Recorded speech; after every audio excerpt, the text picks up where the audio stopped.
on my shoulder #1 really rides that line as far as torture is concerned. What does that mean? Well, I'll tell you. So this story is about a young woman who is abducted by several men and is just tortured mercilessly for seemingly no good reason.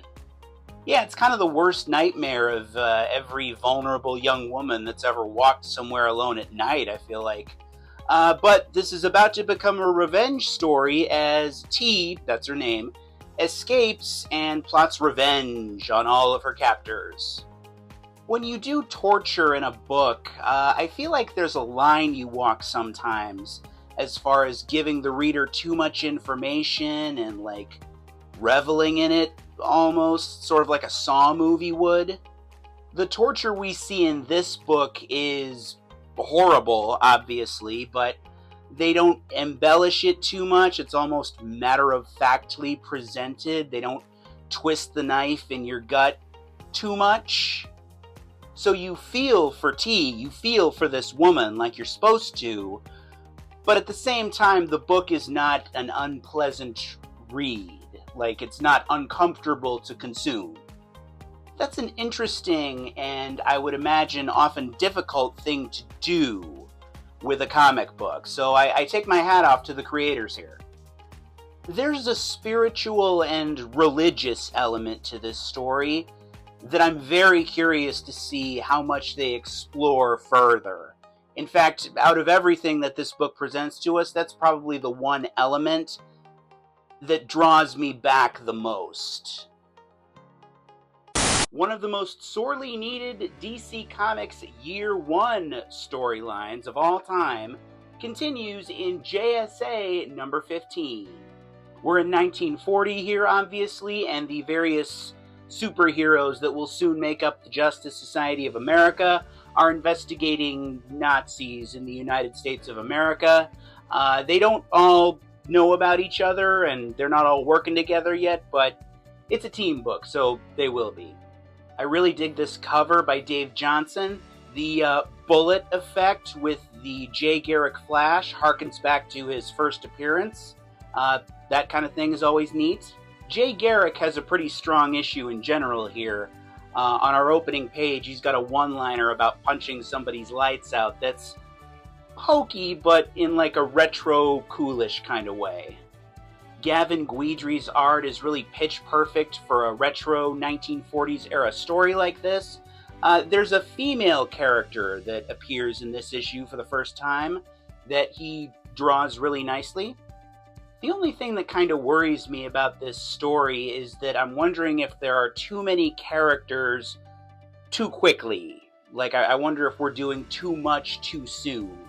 Like, I guess you would think, ideally, you'd want to start with a smaller group of characters and then kind of expand, but then again, I get the sense we're only going to have 6 issues here, so maybe they want to introduce everybody quickly.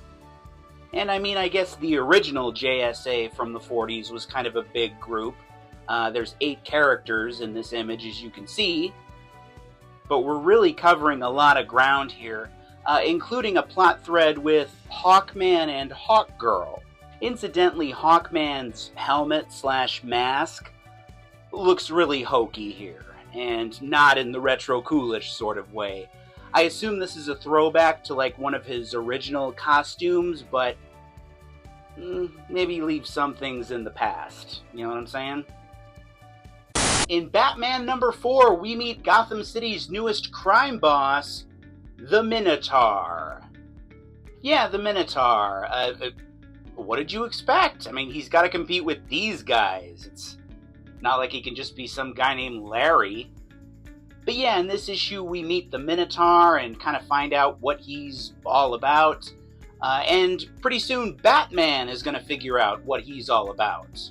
Granted, it's pretty early, but the verdict is still kind of out for me on this Minotaur guy, and how he's going to stand out and be unique and different from other gangster characters like Two-Face or the Penguin or Black Mask.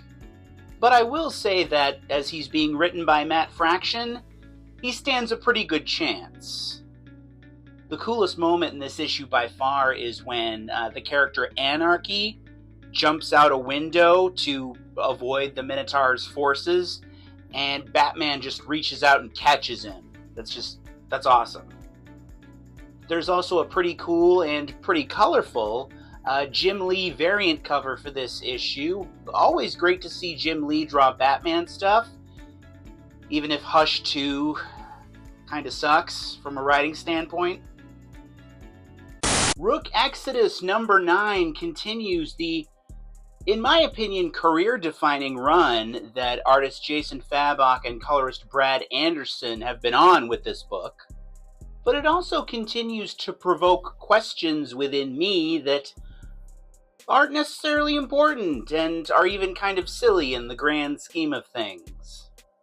For instance, how is Stag, the character that wears this helmet, so adept at fighting despite having, giant antlers on his head? My theory is it's twofold. Number one, he's very, very good. And number two, he has really strong, neck and shoulder muscles. Like, his traps must be really defined. Are antlers heavy? I don't know, I guess we can't really ask the deer, can we? So in this issue, Rook and his cohorts continue their hunt for Bloodhound, the kind of insane character who can nevertheless fix Exodus's broken world engine, thus saving the planet. There are some problems, though, not the least of which being that Stag wants Bloodhound dead, and they're also standing in the middle of a giant spider's nest. It's just a giant pile of issues. So I must continue to reiterate that I love this art, but I must also ask another question. What is the green stuff by the mouth of Bloodhound's mask? Is it like rabid spittle from Bloodhound's mouth? Is that what it's supposed to be? Is it like an effect? Or is it like spider slime? Is it Nickelodeon slime? Have the Kids' Choice Awards survived the apocalypse? See what I mean? Like, these questions aren't overly consequential, but they nag me sometimes.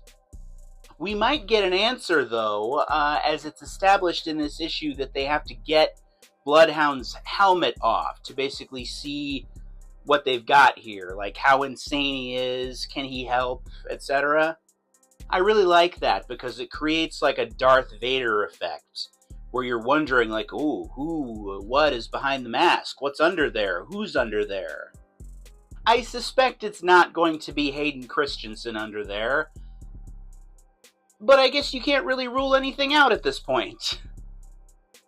The titular fight of DCKO Superman vs. Captain Atom is probably not the one that I would have picked to start the big DCKO tournament. And I'll tell you why. So in DCKO, as we know, DC Comics heroes and villains are fighting against one another in a tournament. The winner gets celestial godlike powers to fight against Darkseid when he returns to Earth, which is in the near future. This is the first round. It's Superman against Captain Atom.